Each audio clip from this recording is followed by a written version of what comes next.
यार आप देख रहे हैं दस्तक न्यूज बिहार। मैं ओम प्रकाश सिंह। अभी हम लोग पहुंच चुके हैं फॉरबिसन विधानसभा का जो निर्दलीय प्रत्याशी हैं रंटू मंडल जी, हम उनके पास आए हैं।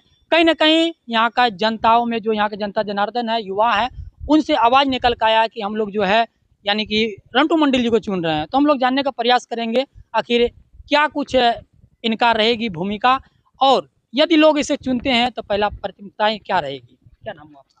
मेरा नाम राजा रमन भास्कर उर्फ रंटू मंडल है। मैं 48 फॉरबिसगंज विधानसभा से निर्दलीय प्रत्याशी के रूप में मैदान में हूं और मेरा चुनाव चिन्ह करनी छाप है जो 10 नंबर पे है।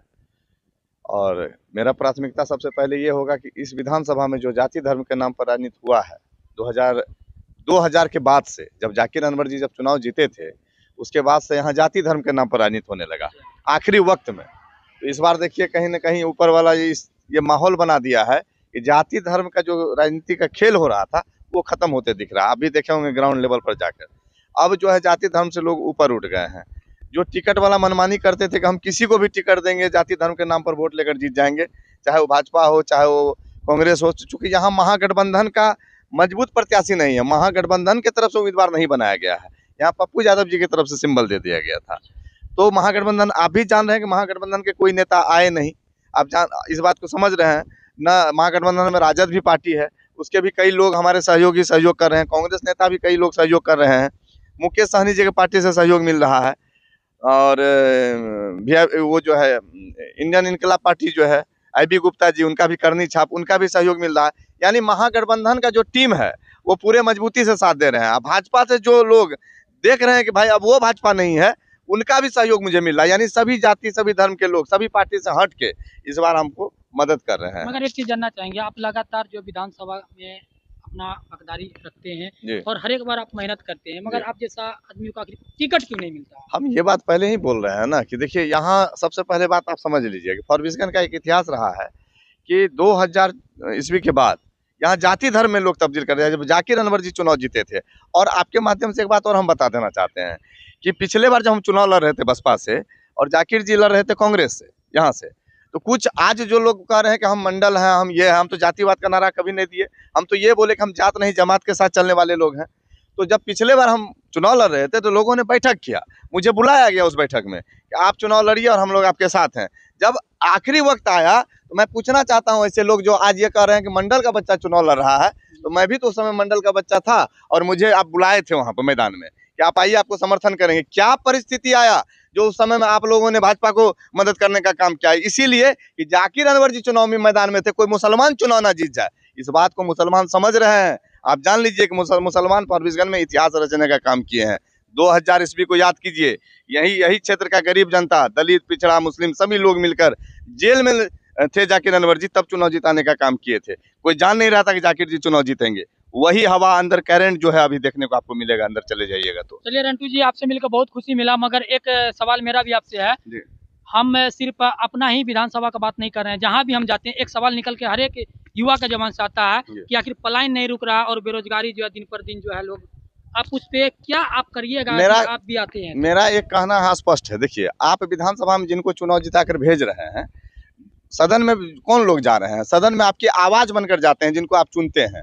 अगर उस आवाज को पहले ही दबा दिया जाता है टिकट देने के समय में, पैसा लेकर उसको ये कह दिया जाता है कि पार्टी के दायरे में रहना होगा, जो कहेंगे वो सुनना होगा, तो आपकी आवाज को क्या उठाएगा?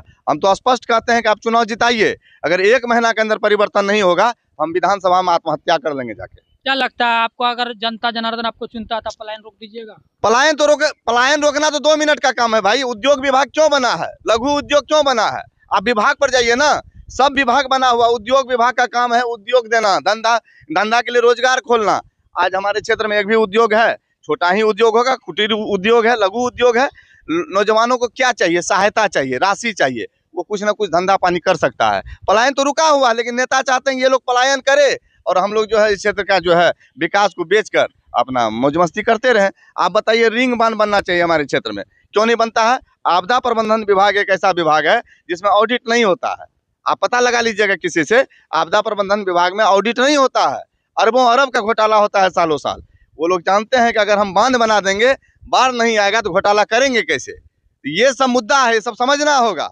ये सब लड़ने की जरूरत है, जनता को समझने की जरूरत है। आप एक बार विश्वास तो करिए। हम तो जनता से हाथ जोड़कर अपील करते हैं कि आप अपने भाई पर विश्वास कीजिए, बेटा पर विश्वास कीजिए, और देखिए अगर 1 महीना में फॉरबिसगंज का इतिहास नहीं बदल गया तो मैं जीवन में राजनीति नहीं करूंगा। हमारे चैनल के माध्यम से क्या कुछ अपना फारबिसगंज विधानसभा हम फारबिसगंज विधानसभा के जनता से हाथ जोड़कर यही कहना चाहते हैं कि इस बार सभी जाति धर्म को छोड़कर, पार्टी को छोड़कर अपने बेटा, अपने परिवार, अपने भाई पर भरोसा कीजिए और आप करनी छाप 10 नंबर पर मतदान करके अपार बहुमत से जिताने का काम कीजिए। हम आपको विश्वास दिलाते हैं कि आप मेरे पार्टी होंगे, हम आपके प्रत्याशी होंगे, याद रखिएगा। चलिए, बहुत बहुत धन्यवाद। बहुत बहुत धन्यवाद आपके माध्यम से सभी दर्शकों का। और ये कल मेरे यहाँ तेज प्रताप जी भी आ रहे हैं, लालू जी के बड़े पुत्र तेज प्रताप यादव जी कार्यक्रम हेलीकॉप्टर से करने आ रहे हैं वर्धा में, और भोजपुरी के कई कलाकार भी उसमें मौजूद रहेंगे। सभी लोग पहुंच रहे हैं कल मेरे लिए चुनावी सभा को करने के लिए। हम उसमें भी सभी को अपील करते हैं कि आप लोग 12 बजे तक वर्धा मैदान में आइए। और प्रशासन को भी मैं धन्यवाद देता हूं, क्योंकि इतना प्रेशर दबाव के बाद मेरे ऊपर देखिए सिमरा में जो कार्यक्रम हुआ केस करा दिया गया, जबकि मैं अनुमति लेकर कार्यक्रम किया था। ऐसा कोई कार्यक्रम नहीं था। चूंकि कलाकार हैं तो कलाकार को आप रोक नहीं सकते हैं। मनोज तिवारी जी जा रहे हैं, गाना गा रहे हैं। रवि किशन जी सांसद होते हुए वो भी गाना गा रहे थे, कल मंच पे नाच रहे थे, उन पर कोई मामला नहीं हुआ। लेकिन एक गरीब का बेटा अगर कोई कार्यक्रम कराता है तो उस पर मतलब केस कर दिया जाता है। लेकिन कोई बात नहीं, प्रशासन को भी बहुत बहुत धन्यवाद, आपने मुझे इतना प्यार सपोर्ट दिया है। चूंकि आप पर दबाव है, मैं समझ रहा हूं, और जनता भी इस बात को समझ रही है, लेकिन उससे हम डरने वाले व्यक्ति नहीं है। हम कानून का सम्मान किए हैं और करते रहेंगे। बहुत बहुत धन्यवाद। तो देख सकते हैं हमारे साथ जो थे अभी निर्दलीय के प्रत्याशी रंटू मंडल जी थे, और इनका एक सूचना है कि कल जो है बरदहा में जो है तेज प्रताप यादव जी पहुंच रहे हैं यहाँ पे। आप लोग भी आने का प्रयास करें। वीडियो यदि अच्छा लगेगा तो शेयर जरूर कीजिएगा। बने रहे हमारे साथ और देखते रहिए दस्तक न्यूज़ बिहार।